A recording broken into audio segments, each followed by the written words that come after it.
Huwag kang mag-alala. Nag-i-enjoy naman ako. Matatagalan ka ba dito sa destino mo? Totoo niyan. Hindi ko alam. Nasa Maynila ang desisyon. Maaring marikol ako bukas. Sa 1 linggo o sa 1 taon. Dapat nga, bukas pa lang ma-recall ka na eh.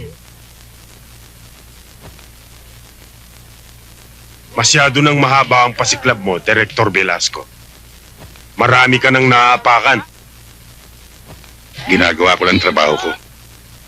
Wala akong intensyon makaapak ng iba. Pero alam ko, ang madalas matapakan, yung mga walang ginagawa. Mga hipong tulog na tinatangay ng alon. Sige, tignan natin kung sino matutulog sa atin. Kung sa bagay, balita raw na asintado ang mga NBI. Eh di, subukan natin. Sarge, ikaw din. Baka mapahiya tayo. Anong mapahiya? Baka hindi niya kilala kung sinong kausap niya.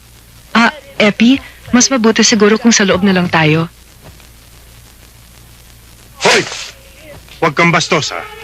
Kapag kinakausap ka namin, huwag mo kaming tatalikuran. Dito sa teritoryo namin, kailangang makisama ka. At para tumagal ka dito, kami ang kaibiganin mo. Kung kayo rin lang magiging kaibigan ko, bibili nilang ako ng aso.